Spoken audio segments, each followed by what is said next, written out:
On this show, we cover some sensitive topics. Though the obituaries may be outlandish, the people are real. Names have been changed or omitted in order to respect both the deceased and the survived by. While death is no laughing matter, some petty last words can provide some pretty entertaining comic relief. Welcome to Obituary.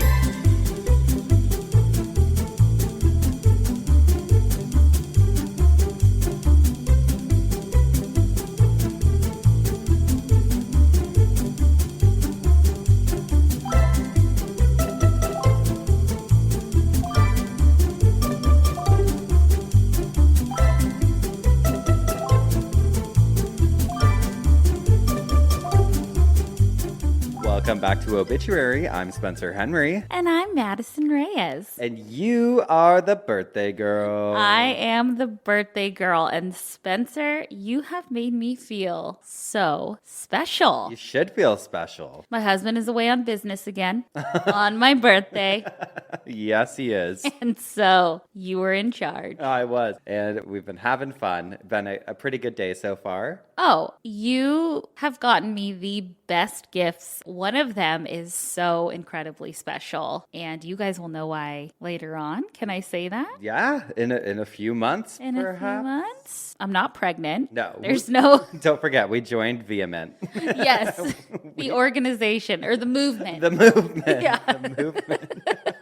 Oh my God. I feel like we've been celebrating your birthday all week, really. We went to a concert last weekend, and then the next night we went to a big birthday dinner with your family. Oh my God. And then at that family dinner, you signed us up for a spin class with my sisters and my niece. I love Madison's family so much. They're very much my family now. Well, because they're like your family. Yes, Madison and I always say like our families feel like each other's families, Mm-hmm. and it's not even from being closeness. It's just like an overall vibe that we have. And so I was like sitting talking to her sisters and her niece, and they were talking about doing some workout class, and I was like, oh, well, I want to go. I was like, I'll go. And then I was like, Madison's free on Tuesday night too. I was like, Madison can come. And they were like, oh, okay, great. They're like, Madison, will you go? So I tried to get out of it. I was like, well, I have to edit that day, actually. You're like, nope, you don't. I was like, actually, the episode probably won't get to you till Thursday. So it's you're fine.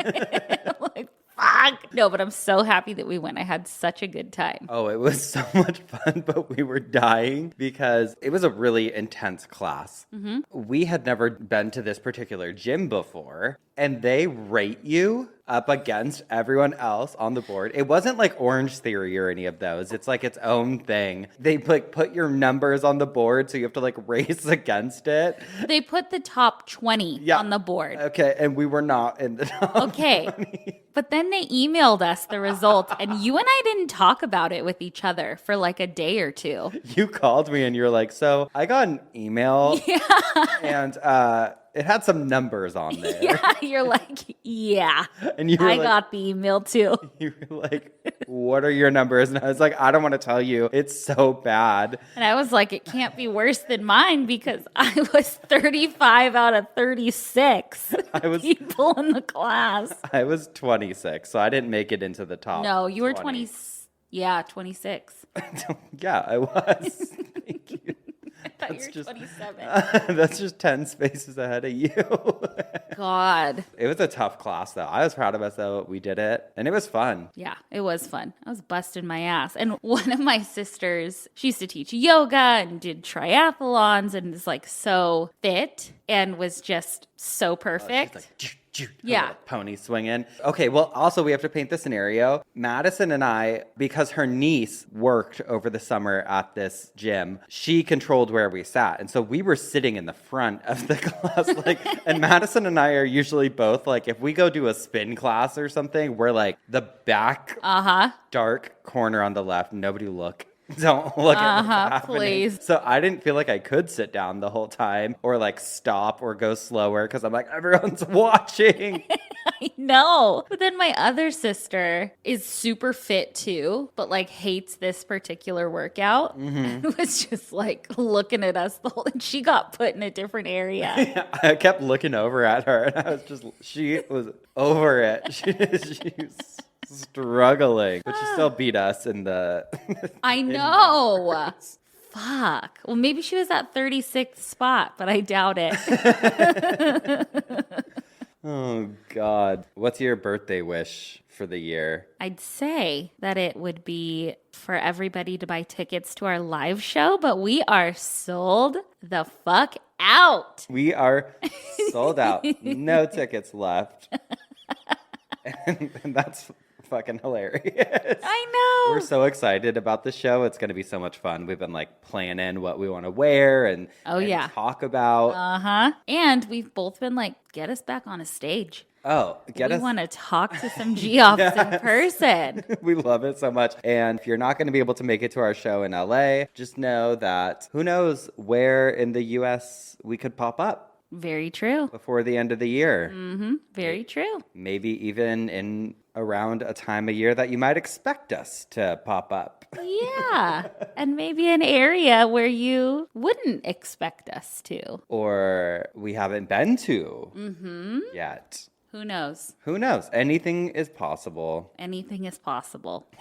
Truly. Look at us. Yeah. No, do you have any other birthday wishes? I feel like 33 is going to be a great year. I feel like 33 is going to be a great year. I wish for protection. I really do. You know what? Last week when we were filming, honey, I'm just full of lies, okay? My husband's away on business. When we're filming our show. When we were recording last week, my house is like Fort Knox. I got locks on locks, cameras on cameras. Yep. I'm a paranoid person. Oh, yeah. I got that lock. I was telling you the other day. I'm the same way. I have a lot of locks and a lot of cameras. But I put like this crazy lock that you have on your front door in my bedroom because, I don't know, that's where me and Hot Dog hang out at night. So yes. like, no one's getting in here. Oh my God. Wait. I'll get back to what I was going to say. But speaking of locks on bedrooms and protection, my sister has the fucking craziest dreams / she sees things. Oh, she sure does. I think I've said this before, but she has seen pilgrims in her in her bedroom. Allegedly, yes. Allegedly. Now, the newest thing that she has seen is a 6'5" soldier at the foot of her bed. Yep. She thinks it's because her son is in the Air Force at basic training right now, and maybe she's having like some visions. I don't know. But I guess her husband woke her up because she was freaking out. He was like, okay, stay with me. Where are you right now? Like, you're safe, but like, where are you in your head right now? And she's like, I'm in a field. Like, honey, you need the lock on your door, on your brain. Restraints, I don't know, something. My God. Yeah. But when we were recording last week, I keep my cameras on, but I wasn't looking through the like footage until a few days later. And I noticed that a police officer came to my door while we were recording. They didn't say anything, but it freaked me out because I'm like, was someone lurking around? Like, what was going on? And so I had to file something with the police department to see what was going on. I'm like, oh, I'd want to know why too. Well, and like my OCD, I'm like, did I fucking run somebody over and not know? Like, what are they coming to get me? But I thought what was funny was that happened at like 8:45 or something. But then an hour later, you and I drove over to my house and I had to hop the fence. Oh, because you locked yourself out. Because I locked myself out. Well, you know what my initial thought was I didn't know when you first told me, you sent me like a screenshot of your camera footage. You're like, oh, why were the police at my house when we were gone? Mm-hmm. And I at first thought it was while you were in Palm Springs. And I had gone over to your house while you were in Palm Springs. Yeah, and you showed us your whole asshole on the ring footage. I did moon your cameras, but I took one of your packages and like hawked it over the fence. Mm-hmm. And I was scared at first. I was like, is there going to be like, are they looking for me? But who knows? I'll keep you guys updated. Well, speaking of assholes. Oh, perfect. Should we just move into some? Let's do it. Let's do it. Okay, this first one says, am I the asshole for wanting to sell inherited property? It says, my grandmother passed away and she has left my brother and I a really nice apartment in a coastal town, which to me sounds great. I know. Dream. We live in a developing country and we have been informally considering selling the property in order to give us a needed financial boost and buy our own properties or emigrate to greener pastures. Our mother, single, is claiming that it's been her and my late father's dream and original intent of my grandmother since we were very little to utilize the property as a holiday home and for her to retire in it one day. She feels hurt that my brother and I have been talking about plans to potentially sell without her and has threatened to cut us out of her inheritance, properties, and other investments so that she can make provision to buy her own holiday and retirement home should my brother and I decide to quote-unquote cut her out. My brother and I never really knew about these so-called plans until fairly recently, however, have no reason to believe that it's a lie. The plot twist here is that the property my grandma left was to the two of us and not to our mother. Realistically, my brother and I won't benefit from keeping the property as we would realistically only be using it maybe once a year for a week or so. I live 500 kilometers away from the property. Am I the asshole to want to go ahead and sell the property for a better future? That's a tough one. I understand wanting to keep a home in the family. Oh, sure. Yeah. That's special, but I also think if you inherited it, then it's kind of yours to do what you want with it. Why can't maybe the new homes that they get in greener pastures be a holiday home for her? The way I look at it, it sounds like the brother and the sister, they both want to buy property now.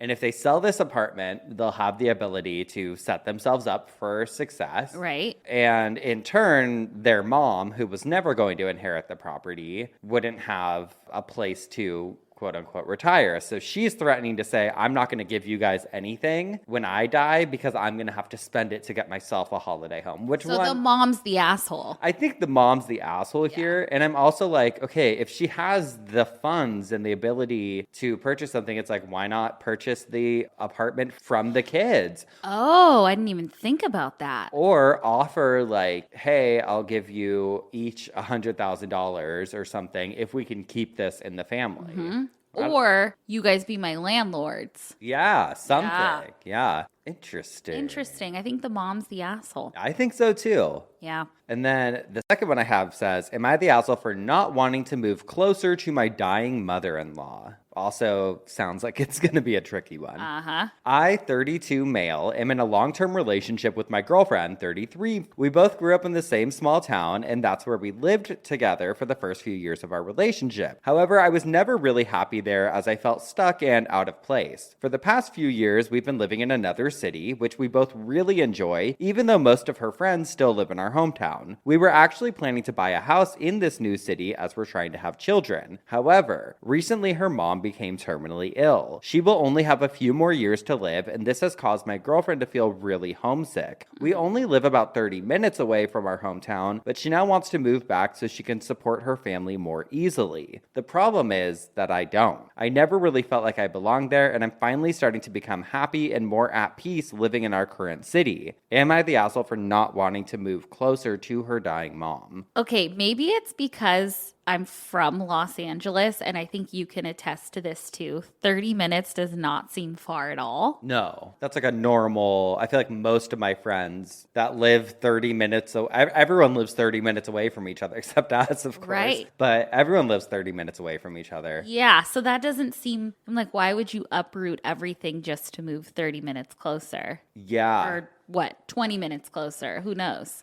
I don't think anyone's really the asshole here because I understand her too. Like, I understand her wanting, like, maybe it is a situation where she wants to be able to, like, every day after work go there without having to do a hour commute round trip or something. So I don't think anyone's the asshole. I think it really depends on the situation. Like, I want to know about the other logistics of their life. Like, did they move away? Was it closer for them to get to work? Right. Or something? And is moving back going to make that commute a thing again? Right. That's true. There's also like the sentimental part of me that's like, if I was with someone and that was going to like make them feel better, I know it's for, unfortunately, a limited amount of time. Mm-hmm. Personally, I would suck it up and move. Yeah. I think his feelings are valid. Yeah. But I don't think he's an asshole for not wanting to. Yeah. But I think you only get one mom. Yeah.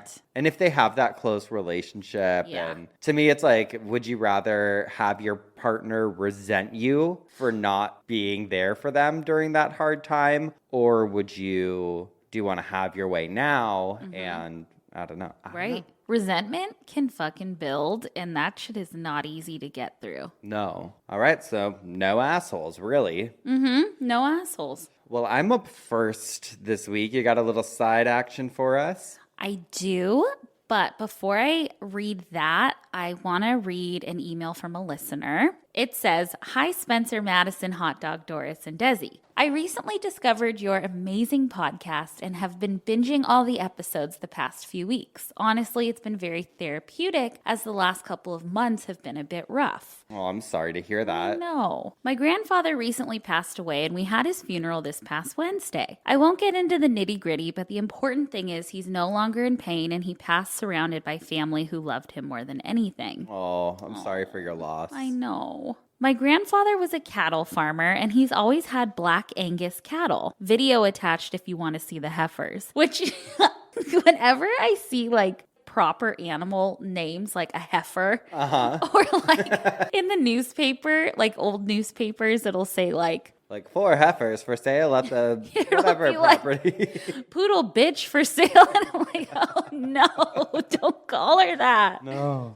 Anyway, the majority of my childhood was spent riding around the farm with him to check on the cows. I had a small collection of cow figurines that I had kept well into adulthood, and I thought it might be nice to put a cow and a calf in his casket with him. Aww. My first mistake was to not put them in when we went to view him, or after the visitation, where we would have some privacy and not be so caught up the grief of sitting through the service. So basically, I approach the casket and go to place them at his side. I set the calf in, no problem. Then I go to put the cow in. Oh, no. The second I let go, I heard a loud thud. Oh, no. And that was the sound of the cow hitting the bottom of the casket. Oh, no. I never knew that there was any sort of platform or lift mechanism, but you learn something new every day, I guess. Thank God the other attendees had already exited and it was time for our family to have the final goodbye. Turns out it was what we kind of needed because we all started laughing our asses off about it. Okay, good. I don't feel as bad for laughing I know. now. You know what? I remember, I think it was my grandma's funeral. We all fucking started laughing so hard about, I don't even remember, but I remember as a little kid knowing we shouldn't be laughing, but we all couldn't handle it. I think because the tension is always so high when you're at a funeral. Yeah. It's such a sensitive moment. I remember at my great grandma Lil's funeral, something like a vase flew over and everyone was laughing, but it's like... You feel like a little kid when stuff like that happens. It only got worse as the pallbearers went to carry the casket out to the hearse. You could hear the cow tumbling around inside. At least it didn't have like a noise in it.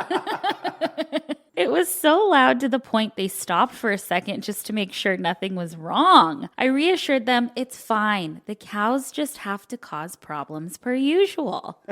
We heard it leaving the funeral home, and when we got to the graveside, all the other attendees seemed slightly perplexed, but myself, along with my 4 other cousins, were too busy laughing and probably looked a bit unhinged. I don't know if you'll find this funny as we did, but I thought I'd share just in case. We did. We did. Thank you for creating such a great space where we can feel comfortable discussing death. Love you guys, and I'm so glad to be a Geoff. Sincerely, Madeline. Aw, Madeline, thank you. I absolutely loved that story. Nothing makes me happier. And you know what? I like to think of us as a safe place. Like, if you had to picture us as a moment, it's laughing at a funeral. Laughing at a funeral, but also something a little special just to add to the casket I always love. Oh, yeah. A little token of love. Yeah. Uh-huh. What happened the other day? It was right after. So we went out to Pasadena last week. If you're on our Patreon, you saw our whole evening together. That was so much fun. Oh my God, I fucking had a concussion after. Madison almost knocked herself out, throwing her head back, talking about something awful, actually, very sacrilegious. God. And she tossed her head back and hit it on a parking meter. And the next morning, her husband's calling me and texting me like, hey, have you heard from Maddie? Blah, blah, blah. I'm like, no. I'm like, well, she had some beers last night, but I'm sure she's like fine. Like maybe she just like slept in a little bit. And then I was like, wait, now that I think of it, she hit her head on a parking meter. And in my head, I was picturing, because there was like 2 hours where you weren't responding to him. I was just and you weren't responding to me. And I was fully like, shit. I'm like, well, luckily I know what she wants when she dies. But I was picturing, I'm like, she didn't have nails on last night. I'm going to have to, I told you this when you finally called me. I was like, I'm going to have to glue her nails on. I've seen her do it before all the shows. So I know how she glues them on. I was like, I know what ones she would want for like eternity. So just know I got you. Thank you, if girlie. the time ever comes. But she woke up a day later and she's here. Yeah. Oh, God. Yo, you got a side bitch. I have a side bitch. Let's okay. hear it. All right. So this is from the New York Times this month, July 7th, 2023. Oh. And it's an obituary for Sue Johansson, the blunt, body, and beloved Canadian sex educator and host of the long-running television call-in program, Sunday Night Sex Show. Oh, love it. Okay. I remembered her right away. I was like, that little old lady that always talked about sex. So I hope you guys remember her too. She was 92. Her death was confirmed by her daughter, Jane Johansson. Sue dressed demurely, often in blazers and wire-rimmed glasses, but she had a comedian's timing and instincts, which diffused the hot-button topics she addressed. In demonstrations, she had a way of stretching out condoms. She was an evangelist for them that recalled a clown making balloon animals. And like Dr. Ruth, the Holocaust survivor and one-time Israeli sniper turned sex therapist, Miss Johansson, a registered nurse and mother of 3 who had run a birth control clinic in a public high school for nearly 2 decades, became a media star in midlife. I wasn't young, she said. I wasn't beautiful. I didn't have bodacious tatas. I was a mother with a load of information. Is it weird to put body glitter on your boyfriend's testicles? Is it safe to have sex in a hot tub? Could a Ziploc baggie serve as a condom? If condoms are left in a car and they freeze, are they still good? Answers: no, no. Chlorinated water is too harsh for genitals, particularly women's. Definitely not. And yes, once they've been defrosted. Every Sunday night, the questions poured in about straight sex, gay sex, masturbation, and all manner of fetishes, fantasies, and fears. At the show's peak in the early 2000s, nearly 100,000 calls were fielded and screened by operators, though only 10 or 12 made it on the air on a given night. Manufacturers of sex toys sent their wares by the boxload. Miss Johansson would divvy them up among her young crew for road tests. The unofficial sex toy testing facility of Canada, she called them. A child of the Great Depression, she was thrifty and cost-conscious, and she often presented homemade alternatives. Why not turn your cell phone ringer to vibrate, tuck it in your underpants, and have your friends call nonstop? I remember her giving a hand job to a cucumber, Russell Peters, the Canadian comedian, said in the documentary. I never looked at a cucumber the same. Miss Johansson started her broadcasting career in radio with a wildly popular show on a rock station that ran for more than a decade. Sunday Night Sex Show first aired on Canadian television in 1996. In 2002, the Oxygen Network commissioned an American version, which ran right after the Canadian show, so American callers could have their shot. The U.S. audience was shyer and more naive than her Canadian viewers. They seemed to lack basic knowledge. Many young female callers wondered if they could get pregnant from oral sex. Susan Avis Bailey Powell was born on July 29, 1930 in Toronto. Her mother, Ethel, was a homemaker. Her father, Wilfred, was in the Royal Canadian Air Force and had a number of jobs. Her mother died when Sue was 10, and she was raised mostly by her aunt. She met Ejnor Carl Johansson, an electrical inspector, on a blind date just before she entered nursing school at the St. Boniface Hospital in Winnipeg. They married in the early 1950s and moved to Toronto to take over her aunt's real estate business. Miss Johansson opened her birth control clinic in 1970 after a friend of her oldest daughter became pregnant in high school and had an abortion, which was mostly illegal in Canada at the time. Kids get involved with sex without their parents' consent, she told a reporter in 1983, and therefore they should be able to get contraceptives without their consent. Throughout her career, high school and college students were her biggest concern. She was an indefatigable speaker, a regular at college freshman orientations each fall and at hundreds of high schools each year. In addition to her daughter Jane, Miss Johansson is survived by another daughter, Carol Howard, 2 grandchildren, and 1 great-grandchild. Her son Eric died in 2021. Oh my God, I love her. I want us to have a sex show. I would love for people to call in or write in about sex. Oh my God, we would die laughing. I know. But I'll link that obituary. I had to cut it down a bit because there's just so much information on her, but love her. Love her. And I love that she also started kind of later on. She's like, I love stories like that. I wasn't the young, fresh, hottest thing on the market, but guess what? I got the fucking information. And I got the job done. Oh, love her. Well, we're going to get this job done right after this quick break. And we're back. Spencer, what had you spinning in your coffin this week? All right. Geoffs, Madison, I am so excited because today I am talking all things estate sale.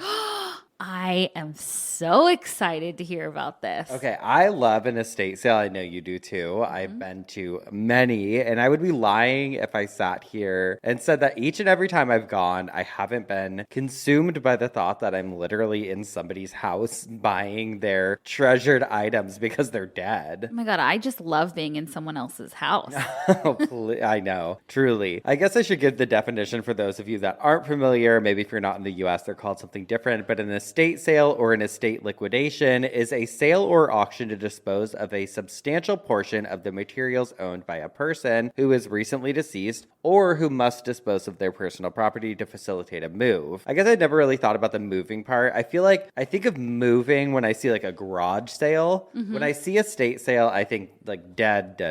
I think dead too. And there's a part of me, it feels sad that no people that maybe inherited this person's stuff like wanted it. 'Cause some of it's so fucking cool. Or they're like, oh, it's just junk or... Yeah. And sometimes it is. Yeah. We're going to hear all kinds of things today. But first, I found this list of do's and don'ts of an estate sale from Poof Estate Services. Oh. They were given like the lowdown on what you should and shouldn't sell. And that's not really what I wanted to focus on, but I thought it'd be good to know. So they say like clothing and accessories, sell it. A common mistake people make is donating all or most of their clothing and accessories like purses and shoes prior to having an estate sale. Clothing, shoes, and purses are actually very popular at estate sales and will raise the amount of profit your sale produces. And that's good to know because a lot of people, I think like when they lose a loved one or their spouse or something, they don't really know what to do when the time comes to like get rid of the clothes. I know we talked about it a little bit in the hoarding episode, but sell it.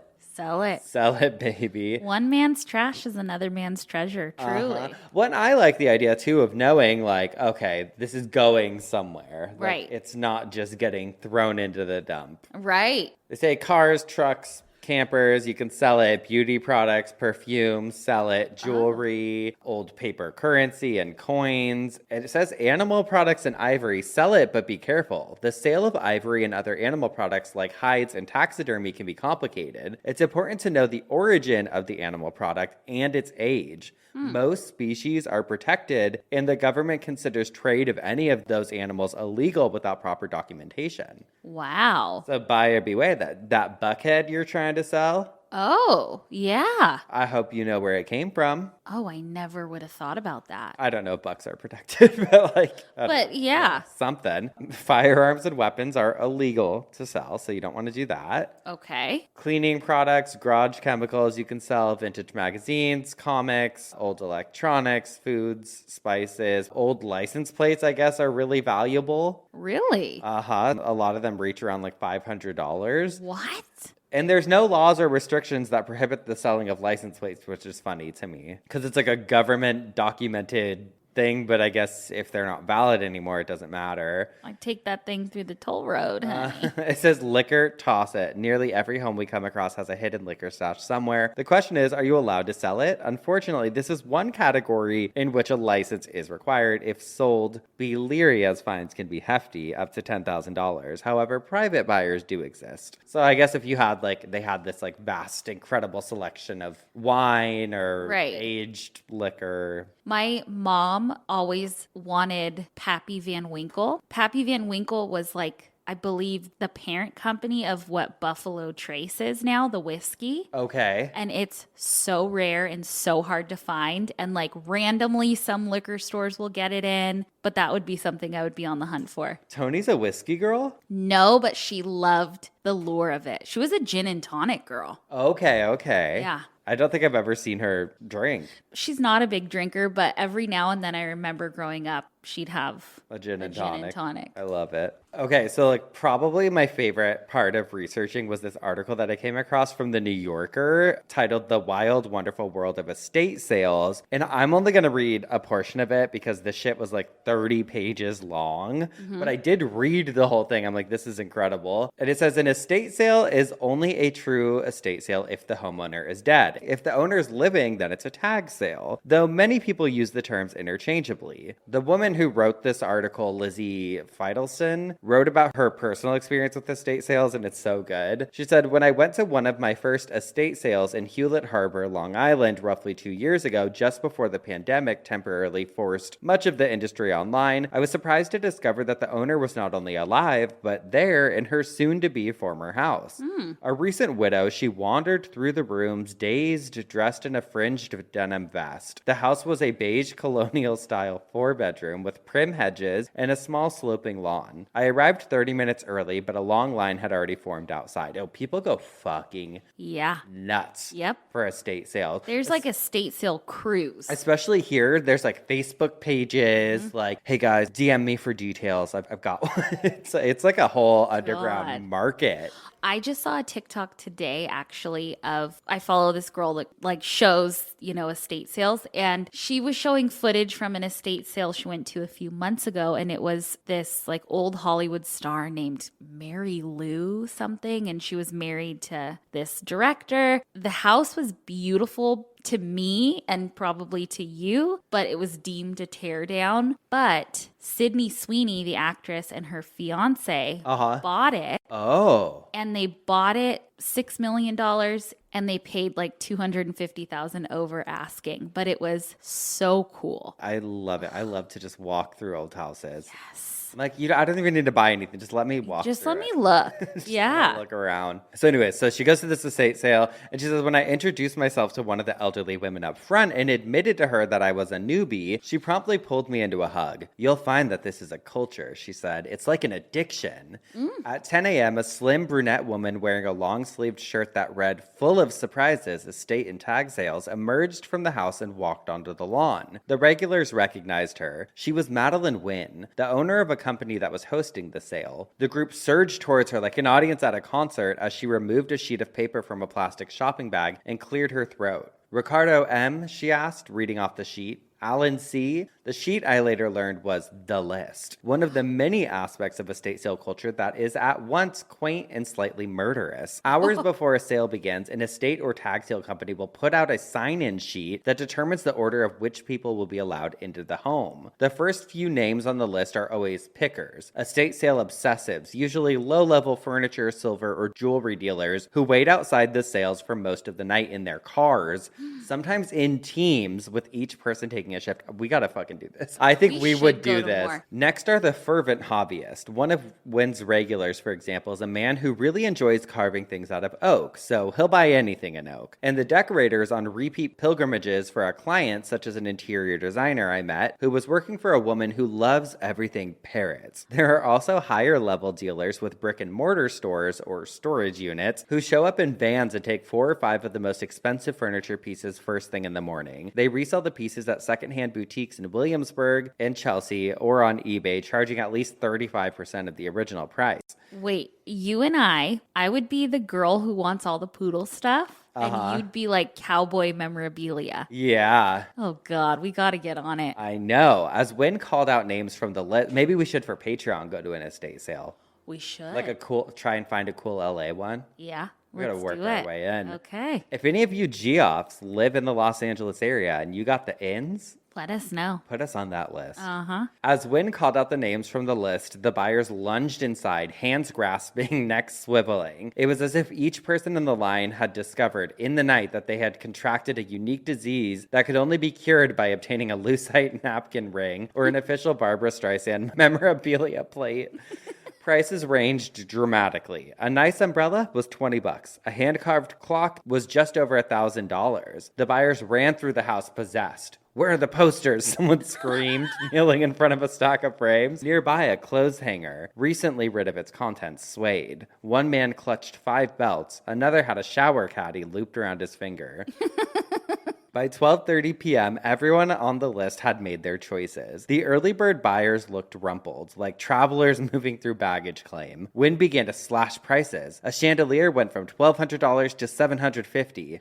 Around her, people grew contemplative. My father loved animals, one woman said, staring at a framed needlepoint screen which featured a dog and cost $495. At that point, new customers started trickling in. Women wearing leggings and couples looking fresh-faced. People who had stumbled upon the sale during a jog or family outing. They marveled at the offerings, usually with no intention to buy. Beautiful, a steal, a well-dressed man said. Look at these old 45s. There were also people who had come to buy the basics. Food, sheets, napkins. Food? I guess, yeah. Wow. My first thought when I read food was like, what if you worked for like a donation center or something? Yes, that makes sense because there's probably so much like non-perishable stuff. Like canned food. Yeah. Wynn, whose job it is to get the best price for the homeowner, haggled over everything. When a woman and her daughter wanted to buy an old lunchbox, Wynn drove a hard bargain, using the same line she'd used earlier when negotiating the price of a $1,200 beaded chair. It's gorgeous. I can't part with it for less. I love her.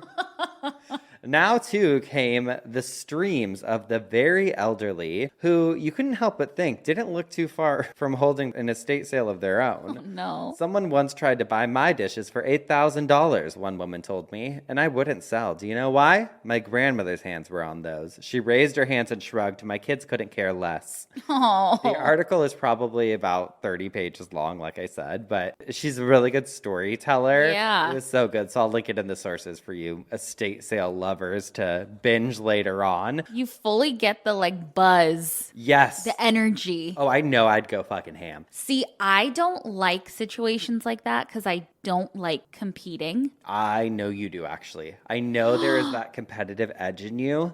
Oh. I do, because think about like when we've gone to escape rooms, we fuck shit up. That's true. If we went in there on a mission, like we got to look for this and this. That's true. That's true. You would take a lady out. I think if I have a teammate, like if it was you and me, I would feel way more comfortable. I would let that edge out. I'd throw someone down the stairs. Remember that person who wrote in that went to an estate sale? And someone ran? Yes. They took pictures because the person who had the estate sale died because she fell down the stairs and ran her head through the wall. I will never forget that. The entire time I was like working on this, I was like, oh my God, I kept thinking back to that. But we also have to talk about some estate sale drama that literally just happened in Cleveland, Ohio this week. Tell me. Well, this article came out this week from ABC Cleveland, and it says that a woman who admitted she stole thousands of dollars from clients who hired her to run estate sales learned her sentence today. News 5 investigators have been following through on the case of Jessica Galida, bringing you updates from the initial accusations until today. When Sarah Kornokovich met Cleveland estate liquidators owner Galida, Kornokovich had just tragically lost her mother. I found her in her home, passed away at only age 66, she said during her victim victim impact statement at a Cuyahoga County court. She'd hired Galida to run the estate sale, but said she noticed some items were missing and the money didn't add up. What is most grotesque about Miss Galida's crimes is she chooses to victimize people at the most vulnerable point in their lives, Kornikovich said. Other victims also spoke out today, including Cindy Hawk. My primary goal is to have Jessica Galida be held accountable for violating the trust of vulnerable people and cheating them out of their rightful returns on their sales, she said in court. And Angie Swanson said she's tired of Galida blaming victims for what she did on her own. Jessica is getting her due punishment. Ooh. She pleaded guilty because she is guilty. Yes. I think it would be cool to run an estate sale company because you'd probably get first dibs on stuff. Oh, yeah. We should start one. OBITCH, estate management. This person died. The judge yelled at her at one point and said, "You are showing no remorse." Galida said she was in business for years and got referrals from realtors. "I apologize that we're going through this, but this has put a big damper on my life as well," Galida said. The judge had harsh words in return. "You said, 'I apologize we are going through this.' Not once did I hear you apologize to the people that were victimized here," she said. "You violated their trust and you are showing no remorse for it." However, the judge said because Galida has no prior felonies, the law mandates that she be put on probation. She got 2 years of probation and will have to pay back the victims a total of $7,000. Some kind of either jail time or prison time should have been served here for what you've done to these people, Gallagher said. "But I can only do what the law says I can do." They, I guess, asked Jessica Galida if she had a reaction to the sentencing, and she said no.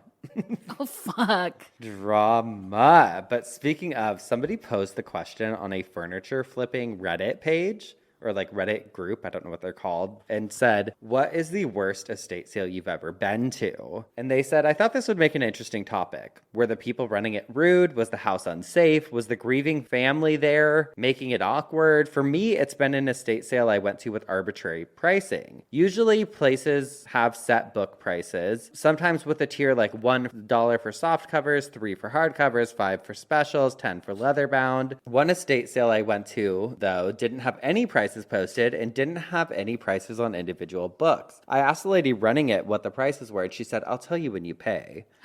It was over an hour into the sale when I got there, and nobody had bought any books yet. Another red flag. I spent 40 minutes combing over all the books, found 20 or so I wanted to buy, and my biggest fears were realized. One was 10. One was 20. I left having purchased one book for $3. It felt very unprofessional. What was your worst experience?" That feels scammy. One user wrote, "Oh, my worst was the time I walked into an estate sale, and it was legit a meeting for a religious cult. A completely empty house with a table of religious pamphlets and nothing else. What? No wonder the people walking out looked so pissed off. Luckily, I left before anyone had the chance to corner me." Oh, God, that's scary. Scary. Imagine being duped like that. I'd be like, we gotta go. We gotta get out of here. Oh, my God. Another wrote, "Not an estate sale, but a garage sale. A nice older couple had about 30 pairs of used men's tidy-whitey underwear laid out on the table for $5 each. They looked like they had been laundered and were neatly folded, but they were obviously used. You could see remains of pee stains and skid marks. $5 is expensive. Oh, I know. That person also said, "I saw a sign for an estate sale that turned out to be run by the family instead of a professional company. The house was packed to the rafters with knickknacks, antiques, books, etc., with tables laid out, completely covering the backyard full of more stuff. And even down in the drained swimming pool bottom, there were tables set up with dishes and ashtrays. 2 sisters in their 40s from Belgium were running it and told me that they were being evicted and had to have everything out of the house by 6 a.m. tomorrow. And they didn't have a car, so they had to sell everything by then. By the time I got there, it was 4 p.m. If they had begun physically throwing everything in the house into dumpsters and worked nonstop, there was still no possible way they would have gotten everything out of that house. It was packed that full. I was the only buyer there. Nothing had a price tag on it. And every time I asked how much it cost, they would ask me how much I was willing to pay for it. I would quote a figure, which would then start a half-hour argument between the sisters, half in French, half in English, debating whether they should keep it or sell it. Oh, God. I know. Well, what do you want to pay?" Yeah.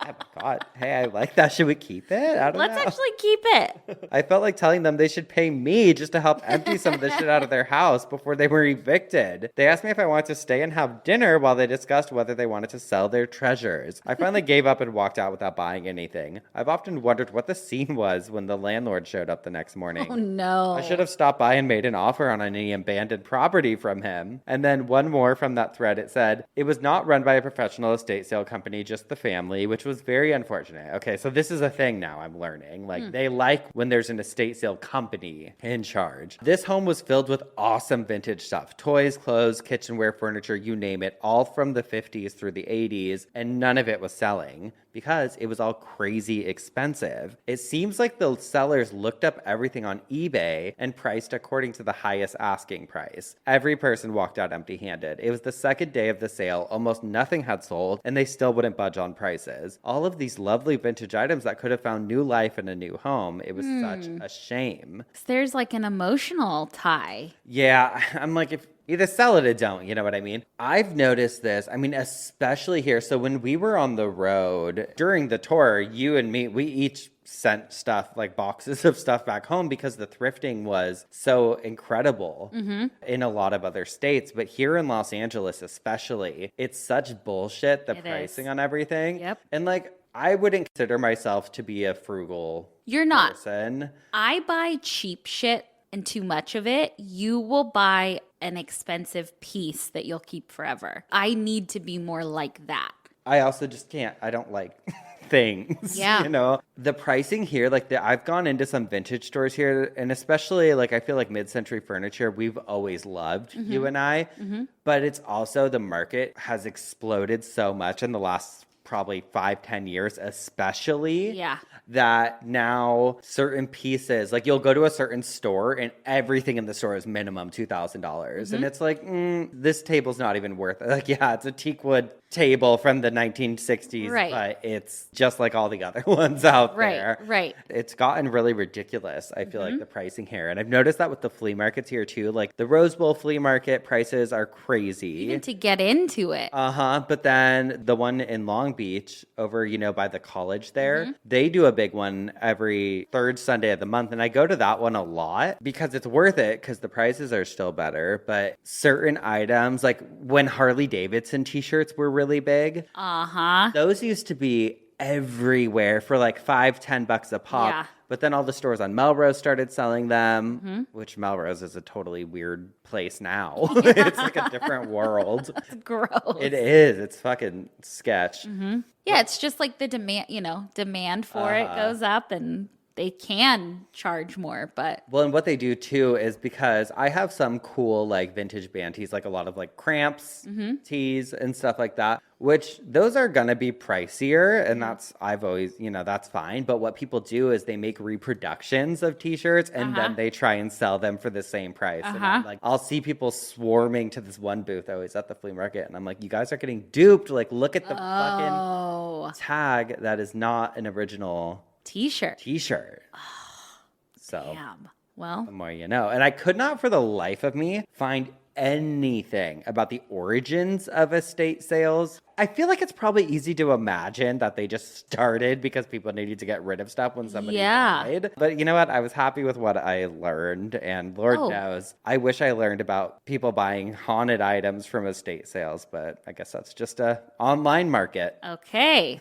Wow. I feel like I learned a lot more and I feel a little more prepared. I'm kind of like excited about it. I know. I kind of think it's something we got to really get into. So if you have any tips and tricks, send them our way. Let's do it. I'll bring my taser. And we'll bring the van and my truck. We'll look so professional. We should start like a team, like obituary estate or like Team Geoff or whatever. And we have like matching shirts that we wear. Let's find a really fucking phenomenal one. Put a mattress in the back of the van. Camp out all night. That would be so fun. Let's fucking do it. Oh my God. Okay. All right. Well, we're going to go plan that. In the meantime, we'll take a quick break. And when we come back, we'll find out what had Madison spinning in her coffin. We'll be right back. And we're back. What had you spinning in your coffin this week? All right. Well, since it's my birthday, I just have been thinking more. And I'm like, I'm actually really happy to grow older. Like, I don't know. I love it. I think about that frequently. I feel like once I got into my 30s, I was like, oh, this is tight. Fuck your 20s. Yeah. 30s. Big time. You're so much more, I feel like, just in your skin, and you're kind of like, this is fucking what it is. I love it. Fuck off. I don't really care what anyone thinks. Totally. And by 40, we're going to be like, fuck our 30s. Yeah. You know? I hope so. I hope so too. And well, I hope that I make it to my 40s. I mean, you never know. But around this time, and I think it's pretty normal for a lot of people, I start to think about death a little bit more around this time. Like the more living you do, the closer you are to death. Uh-huh.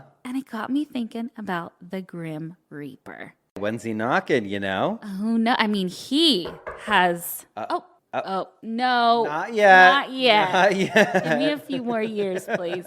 He probably has the first dibs to an estate sale. Oh, yeah. So I was thinking about him, and I was like, who is he? Who's that mysterious guy in the corner? Who is he? Kind of hot. I know. What's his name? Ooh. Why is he the universal image of death? He's pretty cool looking, so I don't know. And then I was thinking, remember The Sims? The game. Uh-huh. Well, I used to build my Sims a pool and use a cheat code to remove the ladders in the pool so that my Sims would drown, and then I could see the Grim Reaper Okay. come and take them away. Would he come in the game? Yes. And then you'd get a headstone and you could build a whole cemetery. Whoa. Yeah. And I say, remember The Sims like I haven't played in the last year. Have you? Yes, I love the fucking game. Oh, good. I know there are many personifications of death throughout history, many of which come before the Grim Reaper. And, you know, there's so many cultures and religions. So I want to note that we will definitely come back to those in a future episode. But today is just looking grim. Okay? I love it. The Grim Reaper, according to ScienceABC.com, is the personification of death itself, and the history of this imagery dates back centuries. Although the image has changed slightly over the centuries, the Grim Reaper is almost always shown in a large black cloak, a skeletal face and hands, glowing eyes, and a scythe, the long stick with a curved blade on the top. Look at. Oh yeah, you've got a scythe tattooed on you. I forget that I have this tattoo. I know. What all does the time. it say? Death. It's like a coffin, too. I forget, too. Cool. Wow. You learn something new every day. Just never turned my arm that way, I guess. Yeah. Okay. Alrighty. Sorry, back to it. I love it. Tell me more about Mr. Grimm. All right. So where was the first Grim Reaper shown? And I want to say this got a little murky, so I had to have a lot of help from an article on grunge.com and other sources that will, of course, be listed. But the Grunge article called The Dark Origins of the Grim Reaper, written by D.B. Kelly, kind of breaks down each piece of the Grim Reaper's image. I'll paraphrase as best as I can. So, like, they break down the skeleton appearing as the image of death, and then the scythe, and then the black cloak. They kind of explain as all separate of it. Entities, or yes. Okay. Dating back to the 13th century, the first imagery of a skeleton representing death was illustrated in an image called The Legend of the Three Living, which was based around a medieval manuscript and poem of the same name. And this story tells about three kings watching a boar hunt. And forgive me, this is a fucking medieval ass story. So I tried to like interpret it as best as I could. But these three kings are like following this boar hunt that's going on. And they're in the woods and they get lost. And then suddenly three walking corpses appear to them. Ooh. And these corpses are all in varying stages of decomposition. So there's one that's freshly dead, one that's rotting, and then one that's just a skeleton. The three kings are super freaked out. One of them wants to run away. The other one wants to confront them. And this whole thing ensues. And the skeletons reveal that they were actually kings once themselves before they died. Oh. And their message to them was that they were also incredibly materialistic and gluttonous, and now they're paying for it. And the skeletons leave, but the three living kings are left with an incredible warning. And they talk about this warning in church and make everyone aware of it, that life is fleeting. don't be greedy, like it had a good message. More paintings that depicted death as a skeleton were called the dance macabre or the dance of death. And I've seen this come up a lot when researching other things, okay, right? Yes. I've totally heard of the dance macabre before. Yeah. I wrote it down in my notes as like a topic that I want to explore in the future, but I just truly assumed that it was just a dance that like maybe a culture did. But I learned that it's actually a genre of allegory. You know what I always think of when I think of the dance macabre? It's like the dancing skeletons from, the really old Disney skeletons. Okay, Spencer, I talk about this as one of my favorite examples of it. Oh, perfect. Yes. So it was from 1929. It appeared in the Silly Symphony series from Disney.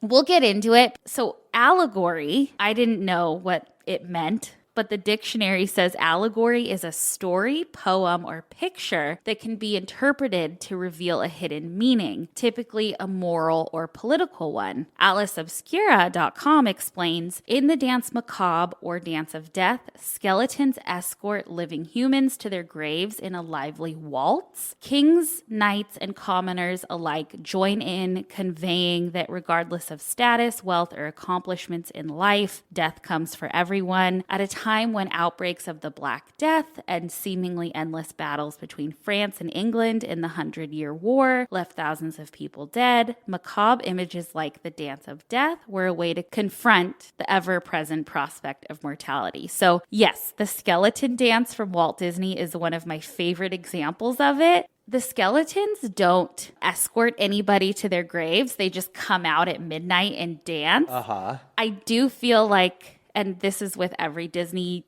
movie or anything, there's a hidden message behind it. So I think it fits in the allegory Dance of the Dead category. Like realm. Next, the scythe was represented in artwork as an image of death dating back to the 1300s. There are murals painted on cemetery walls in Italy depicting a scythe, and one of the earliest is a mural named The Triumph of Death. The scythe, according to Britannica.com, says an apt image taken from agricultural practices of the time. Harvesters used scythes to reap or harvest crops that were ready to be plucked from the earth. And well, that's kind of what happens when humans die. They are plucked from this earth. The Grim Reaper was not always depicted as a male figure, which I've always thought of him as a male. But there are many depictions in art throughout history of women, and one of my favorites, going back to that grunge article, was that of a Grim Reaper named Pesta,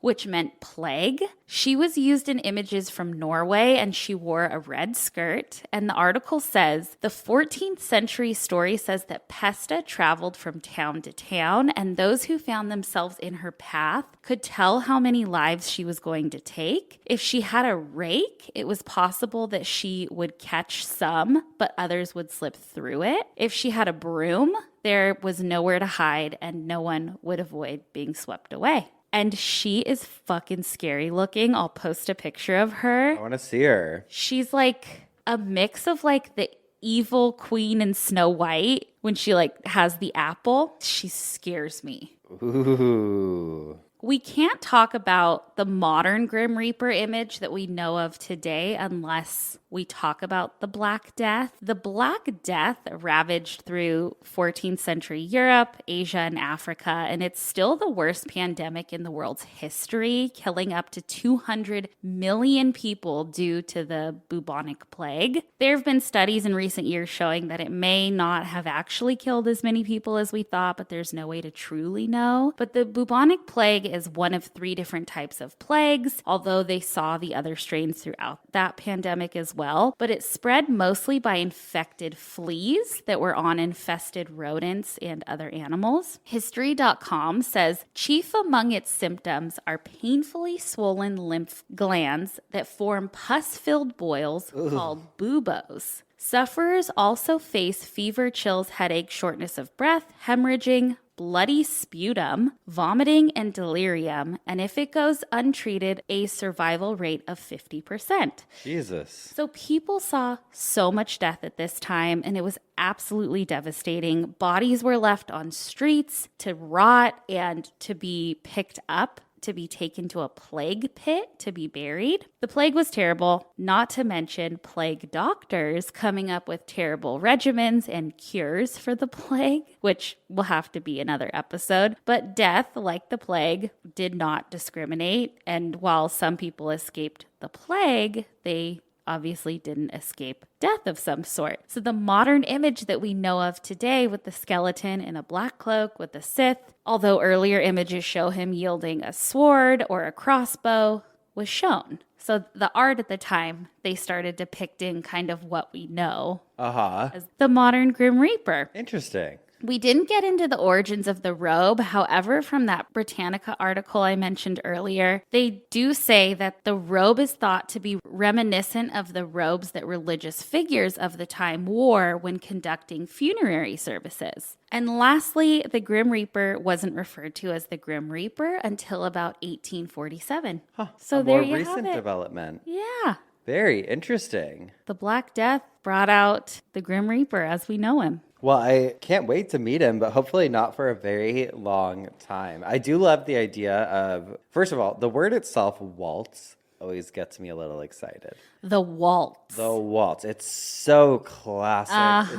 It's so vintage. I'm like, I hope in death, like, okay, so my dream death world, like if there was an afterlife, I would want to be, I've always said, in the ballroom at the Haunted Mansion. Where they're waltzing. Not there, not at Disneyland. I want like a real, I hope my ghost is in a real Haunted Mansion ballroom party. Why does that make me cry? That's just always been my dream of like, if I could pick an afterlife, it'd be to be at just like this fun party in a ballroom at a mansion. Okay. Like, I feel like that would be the ultimate afterlife, like eating and drinking and... Oh, I love that. Yeah, so that's my goal right now. Okay. And when my time comes, I hope someone writes a real good obituary for me. Oh, there we have it. Unlike the one I have today. Oh, no. This is from the Big Timber Pioneer of Big Timber, Montana from April 25th of 1907. Dropped dead at roulette table. Council Bluffs, Iowa, April 21st. Just as he had staked $5 on the winning number on the roulette table in the gambling house here, Harry W. Schraw, engine foreman in the Burlington switchyards in South Omaha, said to the dealer, "I guess I'll cash in my checks." The words had barely left his lips when he dropped dead on the floor, death being due to heart failure. Fuck. So he won.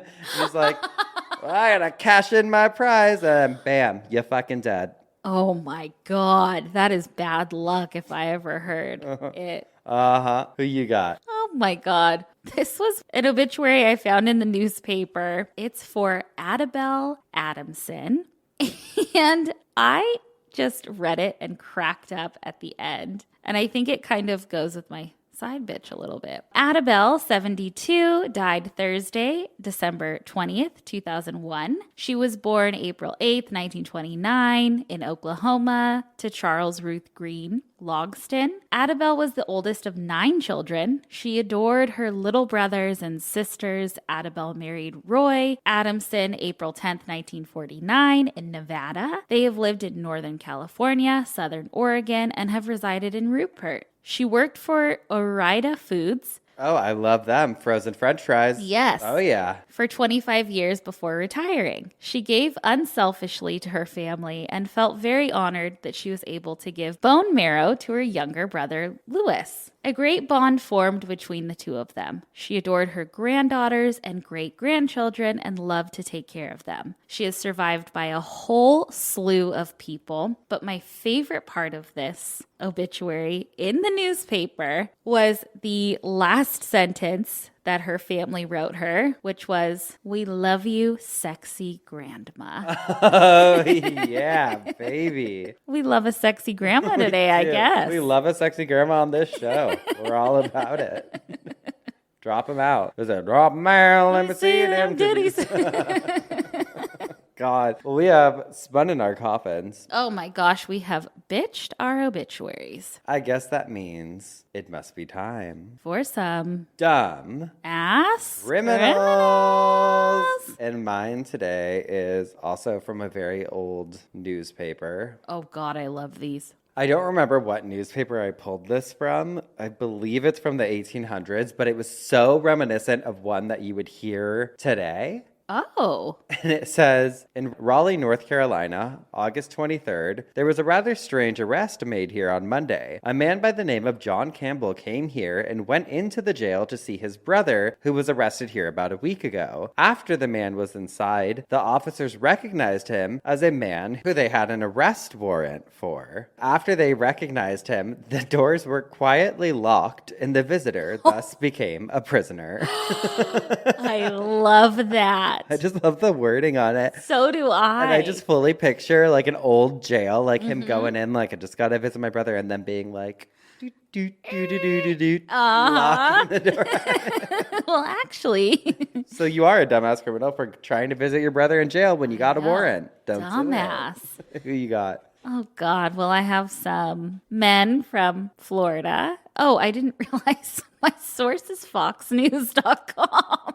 It says 2 Florida men were caught with their hands in the pasta jar after they used ragu sauce to try and burn down a house they robbed last week. Perfect. Derek Irving, 36, and John Silva, 28, were arrested March 13th after allegedly breaking into a home in DeLand and stealing a flat-screen TV and an air conditioning wall unit. The man whose home was being burglarized received an alert on his phone from his resident's security system informing him of motion being detected in the house. A towel was placed over the camera, which gave him a clue that something was not right, and he immediately called the police. When police arrived at the home, they saw a red SUV trying to flee the residence.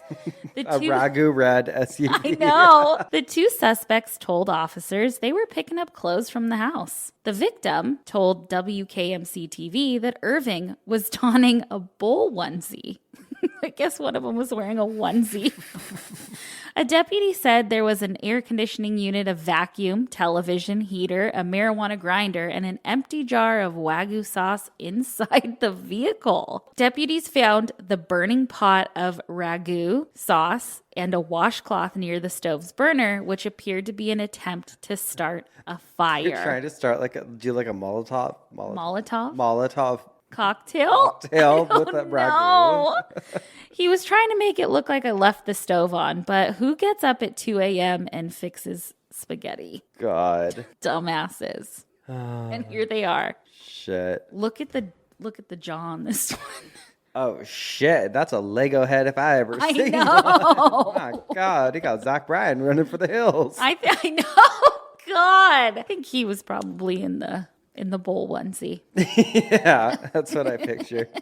I would assume so. Oh, shit. Well, that is all we got for you this week. We got to go celebrate this birthday girl. I know. We have some Jack in the Box jalapeno poppers coming, and we're just going to hang out. We're going to go celebrate our birthday girl. If you want to check out any extra stuff, you can subscribe to our Patreon at patreon.com/cultleader. You can go to obituarypodcast.com and find links to all of our socials, our P.O. box. Our OnlyFans. Yeah, anything and everything you would want to know about us. Yeah.